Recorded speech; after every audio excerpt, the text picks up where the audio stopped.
Assalamualaikum warahmatullahi wabarakatuh. Halo Sobat Pompom, kembali lagi di Caster, podcastnya Teropom. Di podcast kali ini kita akan berbincang mengenai hal-hal yang menarik untuk diperbincangkan bersama dengan tokoh-tokoh komunitas maupun mahasiswa berprestasi. Sobat Pompom, kali ini kita akan membahas tentang tanggapan mahasiswa PMM yang sedang berkuliah di UNSU.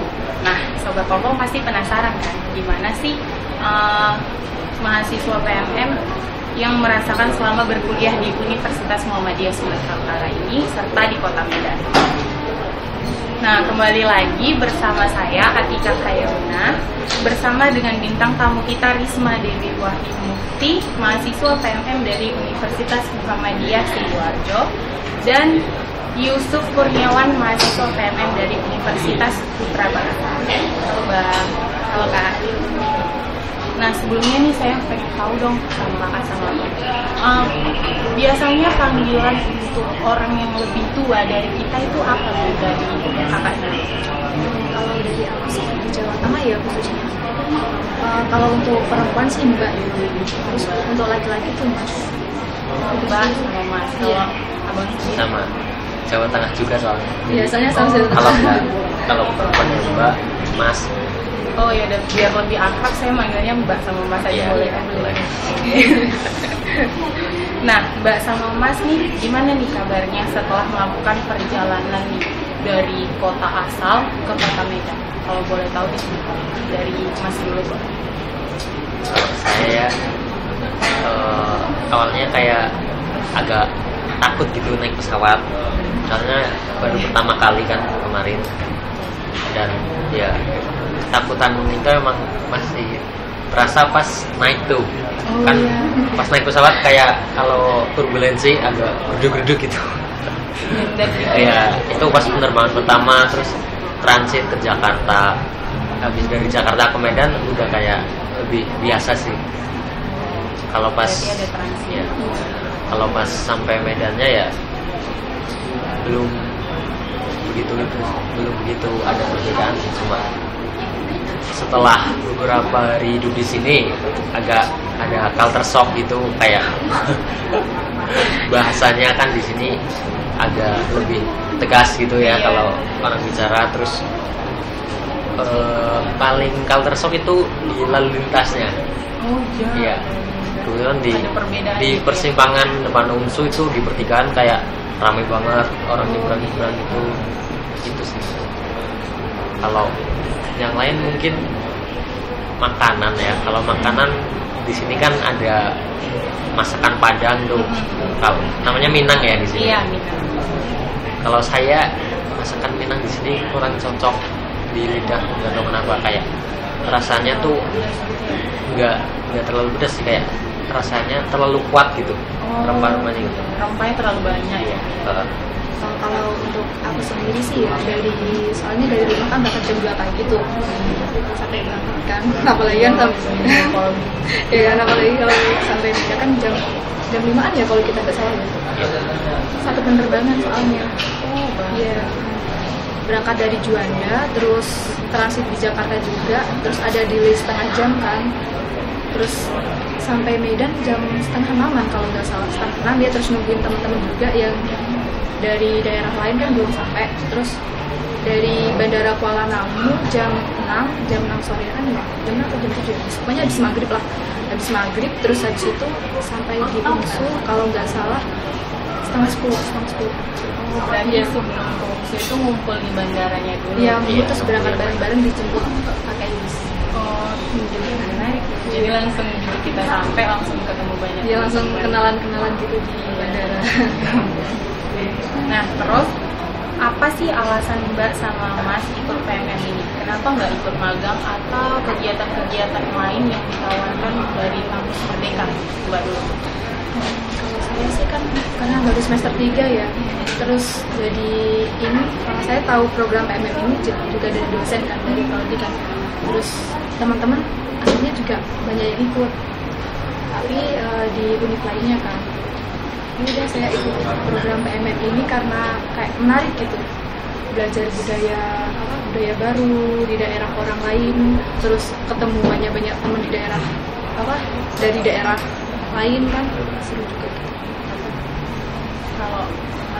Kalau saya emang udah ngincer dari tahun sebelumnya tuh. Tahun sebelumnya saya mau ikut, cuma pas lihat persyaratan minimal semester 4 dan ternyata semester 3 pun waktu itu boleh, temenku ada yang daftar. Nah terus akhirnya ya udah deh ngincer tahun depannya aja gitu.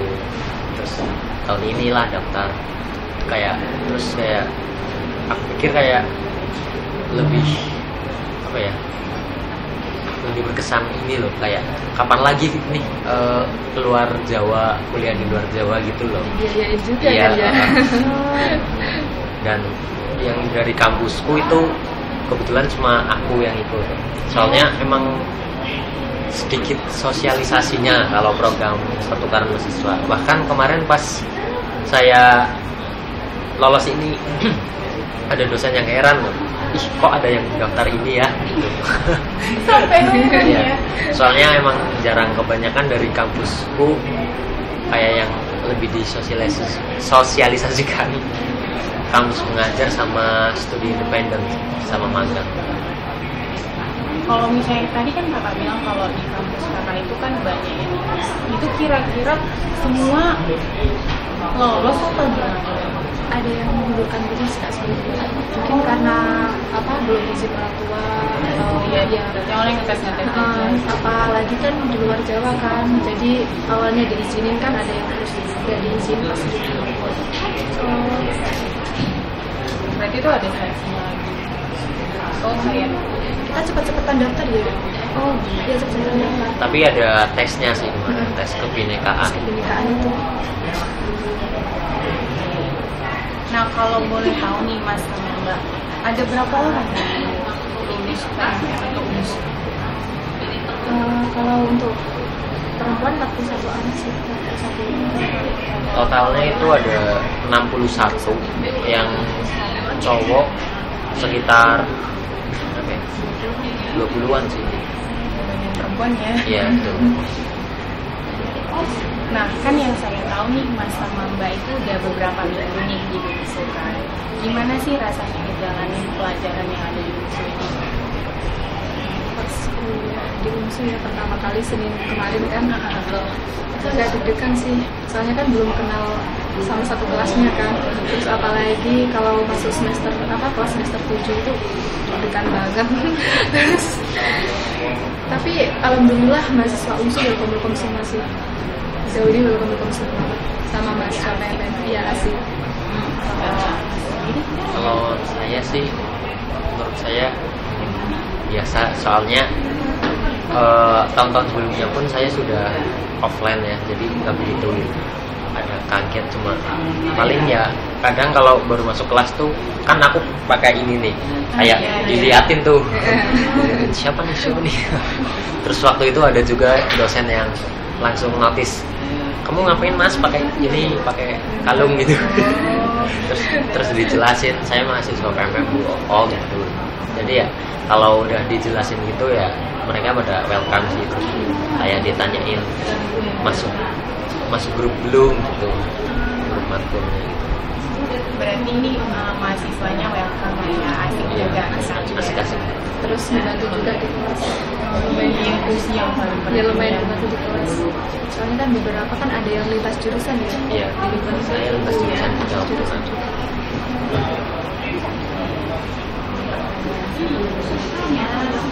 Kalau tadi ini kan kita membahas tentang pelajaran ekonomi. Nah sekarang kita bahas tentang kota Medan. Nah menurut kakak nih perbedaan apa aja yang ada di kota Medan dan kota kakak sendiri? Mas sama Mbak. Mas dulu deh. Perbedaannya ya itu tadi yang dari makanan. Di sini kayak rasanya lebih rempah-rempahnya lebih kuat gitu. Kayak makan sesuatu kayak di sini kebanyakan bersantan ya. Iya. Nah, lemak. Dan kalau kami itu bilangnya lemak. Iya. Dan santannya tuh kayak kental banget gitu. Kental tahu. Iya. Iya betul. Berminyak kali. Betul. Dan iya. Saya cuma sekali 2 kali sih makan di Minang. setelah itu seringnya makan di dekat kos, kayak cuma sayur bening gitu. Oh, di sana juga seringan kayak gitu. Iya, lebih sering gitu. Kalau terus cara bicaranya sih, terus kalau dari Medan sama Jawa kan beda. Kayak kalau di depan simpangan tuh sering banget kayak banyak orang bertengkar, ternyata enggak, cuma ngomong biasa. Oh iya, kayak cuma negur kawannya tiba-tiba rasanya kayak ini orang kok gaduh gitu. Iya, kirain lagi bertengkar gitu. Ngapain kau? Ternyata cuma ngobrol biasa. Iya sih, di Medan memang terbiasa kayak kalau Mbak sendiri. Di Medan itu ya sama sih kayak cara bicaranya gitu. Terus masakannya kan saya kan nggak suka pedes kan di sini ya. Terus ya agak sulit juga masakan sini kan. Tadi yang dibilang Mas Yusuf kan rempahnya kuat ya. Jadi agak gimana gitu beberapa hari menyesuaikan lah masakan sama di Medan ini terus sama di Jawa terus. Tapi kalau semisal ingin makan pedes mungkin geprek sih. Iya, itu ya lebih ditoleransi geprek. Sini kan banyak kan ya. Ada geprek terus apa kayak ayam gitu kan di depan kampus minum gitu. Mungkin itu sih pilihan kedua mestinya sering itu ayam. Kalau makanan Padang nih Saya sih nggak terlalu sering sih Kak, ya mungkin kalau lagi kepengen aja mungkin baru makanan Padang, makanan Minang kan di sini ya. Makanan iya.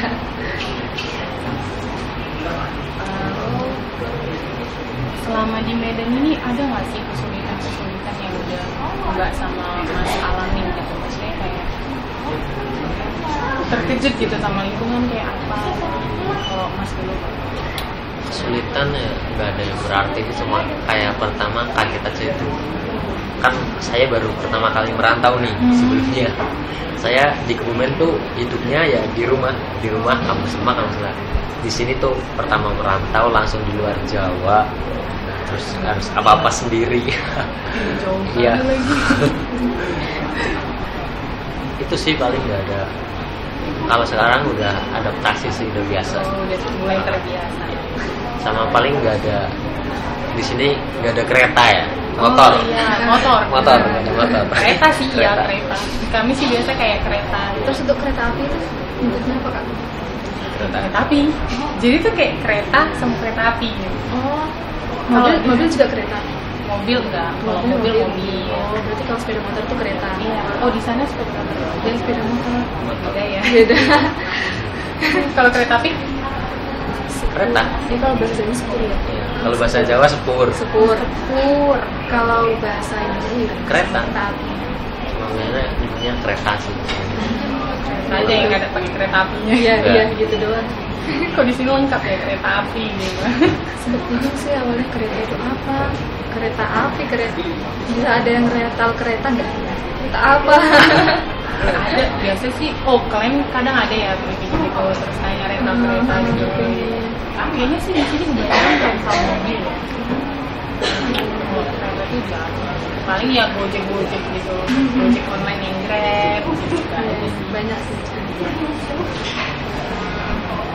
Nah, saya mau nanya juga, apa sih alasan Mas sama Mbak ambil di UNSU?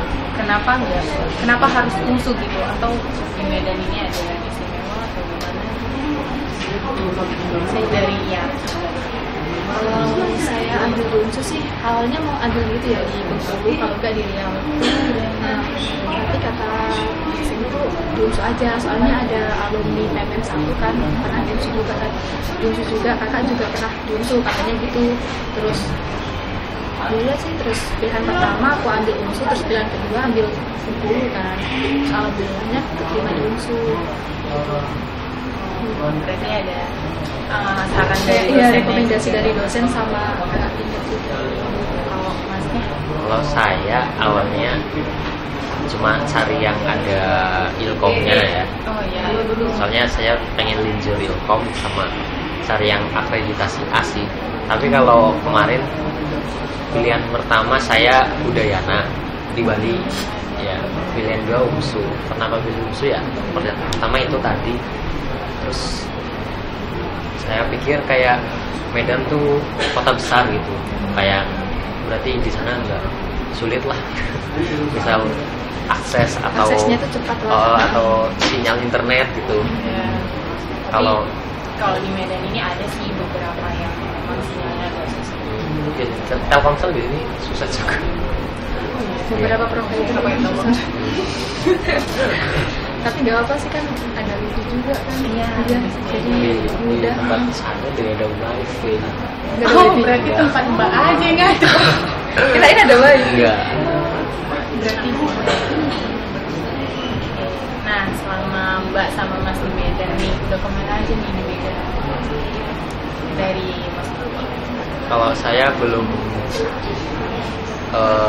banyak muter-muter Medannya, cuma paling terakhir ke Aksara Pub. Oh, Aksara Pagi Ya sama kemarin malam minggu saya ke sana sama terus sama ke Kito Garden. Kito Garden cafe itu. Cafe resto itu. Yang jauh paling cuma itu sih. Oh, Kalau baru yang lain itu lah ya. kalau yang lain paling cuma di sekitaran Ungsu. Oh, berarti belum ke Masjid Raya. Belum. ke Sandungi. Itu besok ada sendiri sih di Modul Nusantara. Oh Ada iya, acara. jadi Wisma Nusantara minggu depan ini. Iya. Oh, berarti di minggu ini atau minggu depan udah berapa? Iya, betul. Keliling. Keliling. Saya juga sama sih belum keliling-keliling. Mungkin jadi park sama Aksara Park itu. Oh, berarti sama ya? Iya. Sama. Nah, menurut Mas sama Mbak, fasilitas Mas ini gimana? Apakah kira-kira sesuai sama ekspektasi kalian berdua? Dari Mas Budi. Menurutku ya bahkan lebih kayak aku pertama kaget loh, musuh sebesar ini loh ternyata loh. Gak nyangka ya, agak udah ekspektasi gitu. Aku pikir kan kayak Muhammadiyah biasanya tuh emang kampus-kampusnya bonafit lah gitu, makanya itu alasanku daftar di Muhammadiyah juga itu sih. Kayak aku pikir kalau Muhammadiyah fasilitasnya ya pastinya udah bagus lah kalau buat sekelas swasta gitu. Berarti udah di luar ekspektasi. Iya. Kalau Mbaknya Itu luas banget. Iya. sampai ke bagian Iya, guys. luas banget. Terus apalagi harus kalau ada kelas kan yang turun. Iya. Sampai 400. Kalau di kampus itu kan kecil kan, tapi tinggi. Terus itu luas gitu. Jadi kayak lumayan capek. Udah luas ini tapi lahan parkirnya pun luas lagi. Iya, lebih luas lagi. Lebih luas lagi. Nah, terakhir nih Mas sama Mbak, yang mau disampaikan kepada mahasiswa selanjutnya serta harapannya untuk mahasiswa yang mau ikut ke PNF selanjutnya, itu kira-kira oleh Mas Budi. Kalau pesan saya ya, dipersiapkan dari segi mental dan fisiknya, karena memang di sini capek dan juga tidak ditutup-tutupi. Kalian juga harus mempersiapkan keuangan, soalnya